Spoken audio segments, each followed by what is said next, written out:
My girlfriend said, "Your rich friend wants me. I'm choosing financial security." I replied, "Smart business move." Then I told my friend she'd been bragging about using him for money while texting her ex. His security cameras caught her stealing jewelry to fund her double life. Now, she is facing criminal charges. I, 31M, thought I knew the woman I'd been dating for 2 years. Turns out, I didn't know her at all. It started 3 months ago when she brought up my friend Jake during one of our usual dinner conversations. She mentioned how successful he was, how impressive his new house looked, how nice his car was.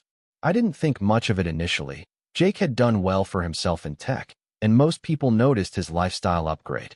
But then she kept bringing him up. Every time we hung out with our friend group, she'd find ways to position herself near him.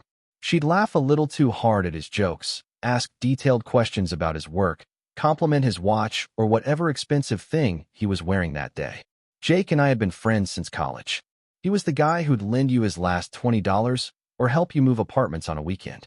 Money hadn't changed his core personality, but it had definitely changed how some people treated him.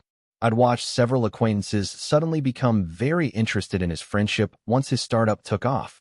I started noticing the signs with her too. The way she'd dress up more when she knew Jake would be around. How she'd mention needing new things, a laptop for her freelance work, car repairs, her student loan payments. Usually right after we'd spent time with him. 3 weeks ago, everything came to a head. We were sitting in my apartment after dinner when she brought up Jake again, but this time it was different. She wasn't being subtle anymore. She told me directly that Jake had been showing interest in her, that he'd been texting her, asking her to grab coffee, making it clear he was attracted to her. She said she'd been thinking about it seriously because, frankly, she needed financial security that I couldn't provide. I felt like I'd been punched in the stomach, but I kept my expression neutral. She explained that she wasn't getting any younger, that she needed to think practically about her future. Jake could offer her things I couldn't: a nice house, financial stability, the ability to quit her stressful job and focus on her art. She said she cared about me, but caring didn't pay bills or build a secure future. She'd made her decision to pursue things with Jake, and she wanted to be honest with me about it. I looked at her sitting there, calmly explaining how she was trading up for me like I was an old car she'd outgrown.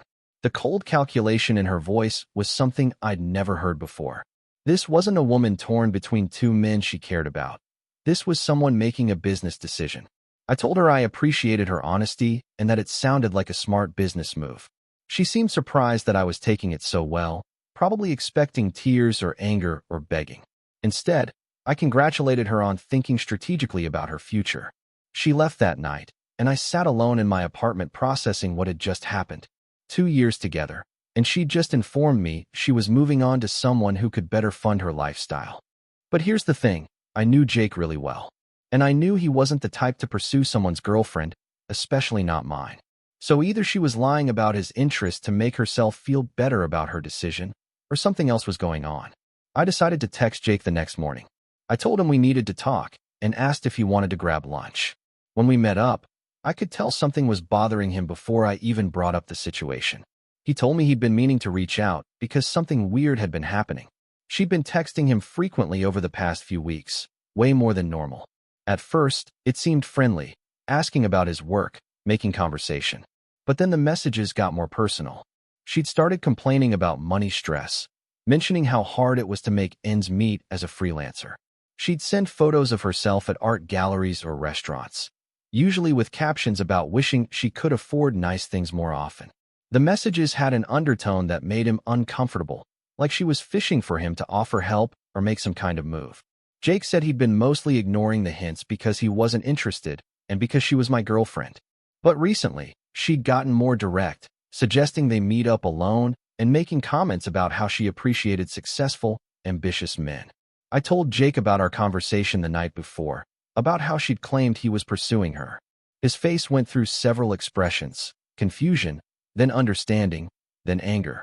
He said she'd been playing some kind of game, making it seem like he was interested while actually being the one pushing for something to happen. She'd probably been planning to tell him I was okay with them exploring things, or maybe that we'd broken up. We talked for another hour, piecing together her strategy.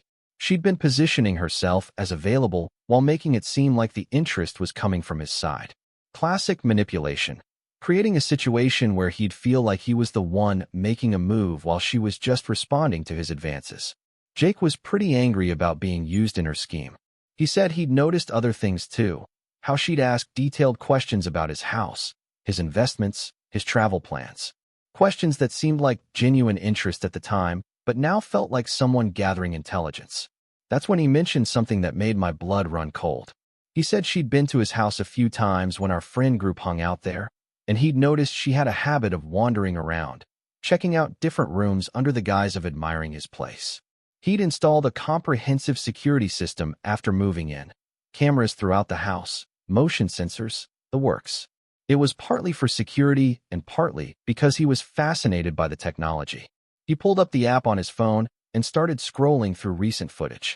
What we found was worse than either of us had expected. The cameras showed her on multiple occasions slipping small items into her purse when she thought no one was looking. An expensive pen from his office, a small decorative sculpture from his living room, some cufflinks from his bedroom dresser. Items small enough that their absence wouldn't be immediately noticed, but valuable enough to be worth something. But the most damning footage was from 2 weeks ago. The camera in his home office caught her going through his desk drawers, photographing financial documents with her phone. Bank statements, investment portfolios, tax information. She wasn't just stealing objects, she was stealing information.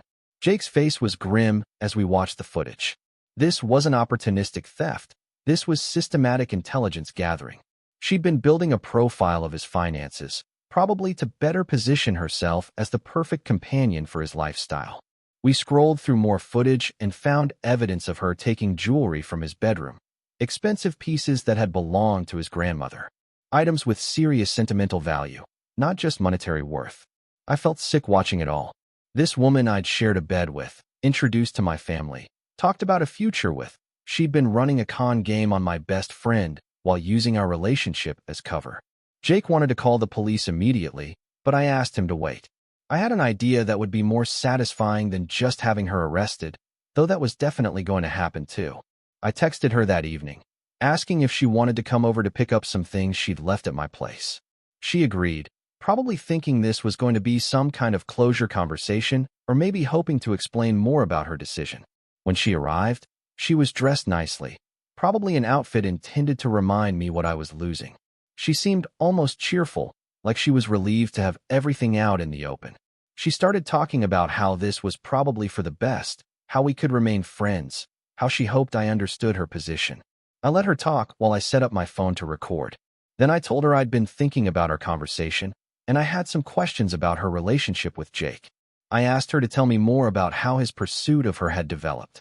She launched into this elaborate story about how Jake had been flirting with her for months, how he'd been dropping hints about his attraction to her, how he'd finally worked up the courage to suggest they spend time together without me around. She painted herself as the reluctant party, someone who'd tried to discourage his advances but eventually realized they had a genuine connection. She said Jake had told her he'd always found her more interesting than the other women in our friend group, that he appreciated her intelligence and ambition. The lies flowed so easily that I realized this wasn't impulsive deception. She'd been crafting this narrative for weeks, probably practicing it until it sounded believable. I asked her what she thought Jake's financial situation was really like, just to see how much research she'd done. She gave me a surprisingly detailed breakdown of his assets, his business ventures, even some information about his family's wealth that I didn't think was public knowledge. When I asked where she'd learned all these details, she said Jake had shared them during their conversations, that he was excited to have someone who understood his ambitions. I nodded along like this all made perfect sense, then asked if she thought Jake would be upset to learn she was still texting her ex-boyfriend from college. Her face went completely still. I could see her mind racing, trying to figure out how I could possibly know about that. I told her I'd found out about her ongoing relationship with her ex, the one she'd claimed was completely over when we started dating, the one she'd been sending money to for months, telling him she was working on a plan to improve their financial situation. I'd actually discovered this completely by accident the week before, when she'd left her laptop open at my place and a message notification popped up. When I saw his name, I was curious enough to look at their conversation history. What I found was months of messages about their relationship, about how she missed him, about how she was going to find a way to get enough money for them to start fresh somewhere else. She'd been telling him about her plan to get close to Jake, about how she was confident she could convince him to help her financially or even start a relationship with her. She described me as a temporary placeholder while she worked on securing a better situation. The messages revealed that everything about our relationship had been fake from the beginning. She'd targeted me specifically because I was friends with Jake. I was never the goal. I was just the pathway to the real target. Her face went pale as I described what I'd found. She started to stammer some explanation, but I held up my hand. I told her the most interesting part wasn't even her plan to manipulate Jake. It was the photos she'd been sending her ex showing off expensive jewelry and electronics she definitely couldn't afford on her freelance income. I described items I'd seen in the photos that I now knew belonged to Jake. Items she'd been stealing from his house and bragging about to her ex, probably selling some of them to fund their relationship. She was no longer the confident woman who'd walked into my apartment. She looked cornered, desperate, like she was trying to figure out how much I actually knew versus how much I was guessing. I told her I had one more question.